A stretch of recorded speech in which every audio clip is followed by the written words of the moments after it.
I'm Jason Epperson. This is RV Miles, and it's time for the latest in RV and camping news. Okay, well, we now have a full picture of the Trump administration's tariff plans, some of which are already in place. So now we really have a better idea of what may happen to both truck and RV prices in the coming days, weeks, and months. And there will be plenty of price increases to be sure if tariffs remain without any carve outs. But you may have seen something surprising in recent days. Discounts on automobiles rolled out by major manufacturers, particularly a couple big truck makers. Ford and Stellantis is the parent company of Ram, have both announced employee pricing programs for US consumers, which will offer near invoice pricing on most of their fleets. A lot of this is aimed at reducing inventory on dealer lots to make way for newer vehicles. That may be why the 2025 Ford Super Duty is not included, but the 2024 models are. Ford and Stellantis brands have among the highest days supply of vehicle inventories in the automotive industry, according to Cox Automotive. The national days supply vehicle average is 89 days, but those two brands are between 110 and 130 days. The auto industry has historically considered a healthy day's supply to be between 60 and 80 days. Even though the automotive tariffs have begun for vehicles built out of the country, the tariffs on parts and materials will take some time to raise prices, as a lot of that stuff has already been stocked. So manufacturers can capitalize on the fact that people are buying stuff like automobiles before prices jump. Cox estimated that new vehicle sales in March hit 1.59 million units sold, significantly exceeding its forecast and marking the best month for sales volume in 4 years as people rushed to beat tariffs. As much as March boomed, though, US and Canada auto sales could decline by 1.8 million vehicles this year, according to a Detroit area automotive advisory firm. Stellantis has temporarily shut down production at two plants in Mexico and Canada, affecting 5 US facilities that are connected to them. And as far as the RV industry, they're lobbying hard for some sort of carve out exemption from tariffs, with the main argument being that Trump's tariffs are aimed at countries that the United States has a trade deficit with. But the RV industry is one sector where there's a large trade surplus. About 10% of US made RVs are sold in Canada, and we buy way fewer Canadian made RVs than they buy US made RVs. RVs and motorhomes aren't yet subject to the 25% counter tariffs from Canada, but they may soon be. RV stocks are faring slightly better than the rest of US companies during the dip in the market over the past few days. The S&P 500 is down about 10% as I'm recording this, but Lippert, Thor, and Winnebago are down between 6 and 8%.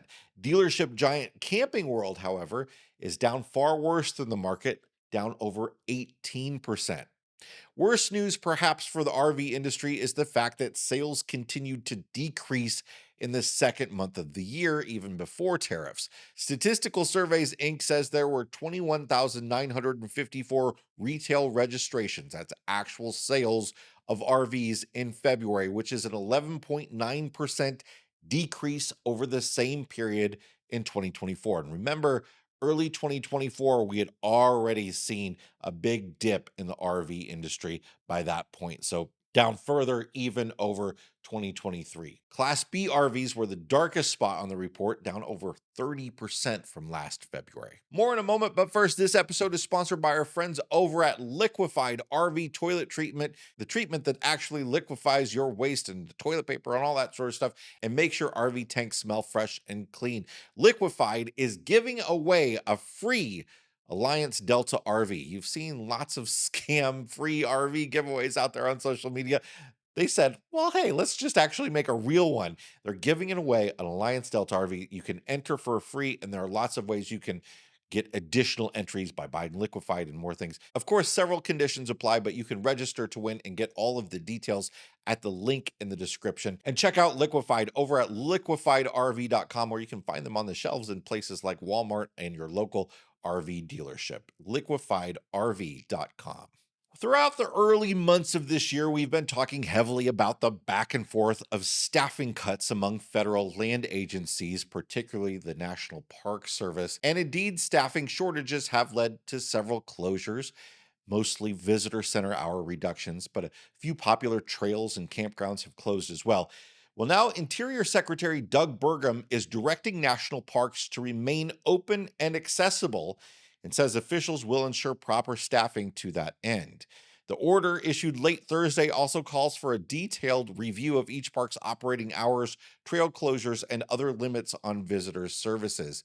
Burgum said that the Interior Department and the National Park Service are, quote, committed to ensuring that all Americans have the opportunity to visit and enjoy our nation's most treasured places. This is one of those things where the National Park Service is such a visible part of this reduction in federal workforce thing because it's one of the few agencies that we have an interaction with. We see park rangers, we go to the parks, whether we realize it or not. You know, there's all the different memorials in DC. There's so many different National Park Service sites, over 430 of them across the country. People don't even realize are ran by the National Park Service. So this stuff is very visible. And that's why, back during the shutdown during the Obama years, there was perhaps an overzealous closure of Park Service sites. And that was very intentional. I've heard Obama administration officials talk directly about this. That shutdown was essentially caused by Republicans, and the Obama administration wanted to make it known. They put cones out on roadside pull-offs. They didn't allow people to visit some of the memorials that are just wide open in parks in DC. They were trying to make it hurt. It's because of this visibility thing. During the shutdown that happened during the last Trump administration, it was seen by Trump administration officials that it would be best for their position to let parks remain open and accessible and let people see that what was happening wasn't really affecting them too much. And that's the case now. They want to show that this isn't affecting much. Whether it is or not, I'm not arguing that either way, but this is an optics thing from both sides that has played itself out over the years. And the national parks and other public lands are just sort of a very visible front for these sorts of arguments about the cost of employees in the federal government. So that's just why this is happening, whether you agree with it or not. That's not the point. The point is it's happening, and the Trump administration intends to keep everything as open as possible. Whether they have the staff or not to cover it, I don't know, but they're saying that they will make sure that they will cover anything that needs to be covered. That said, the Park Service has lost somewhere near 1,500 permanent employees since the beginning of this year, according to the president of the Arizona-based Association of National Park Rangers, and they're bracing for another reduction in force that's expected in the very near future. And the first step in that reduction in force, just like it was last time, is another round of buyout offers. The National Park Service will pay employees through September if they accept a new round of buyout offers in the next few days. Exempted from the offer are wildland fire management positions, emergency response, law enforcement, and other critical positions. Between 700 and 1,000 National Park Service employees took the previous buyout. An update on last week's story on the 50 or so Black Series trailers in a storage lot that had been taken over by squatters. Well, it turns out the RVs were squatting there too. I missed this twist on the story before I recorded last week, and a lot of you pointed it out in the comments. But the owner of Black Series campers had made an agreement with the lot owner to rent the space, but had never paid in many months and wasn't securing the lot and all that sort of stuff. The encampment has now been cleared out by local officials. The first batch of Project Kuiper internet satellites will launch this week. This is Amazon's answer to Starlink, and 80 launch missions over the coming months are supposed to bring the service to market at some point later this year. See if that actually happens. Similar to Starlink, Amazon plans to offer dishes in various sizes for different levels of users. Amazon's first generation satellite system will eventually consist of more than 3,200 low Earth orbit satellites. SpaceX's Starlink constellation currently exceeds 7,000 satellites. The Rhode Island Department of Environmental Management has fined a northern Rhode Island campground of more than $80,000 for what the agency says are violations going back many decades, including alteration of several acres of wetlands and ponds and the outdoor storage of nearly 2 cubic miles of solid waste, mostly abandoned vehicles, tires, and trash. First opened in 1973, Bodish Lake Campground, I hope I'm saying that right. Bodish Lake Campground features some 400 campsites. The violations came in a 62-page notice. The document alleges that the owners moved soil, trees, and other vegetation to create campsites, constructed a building over a stream, and eliminated most of the wetlands in one area in an apparent effort to create an open water body feature. And they built over 50 unpermitted docks, among many other issues.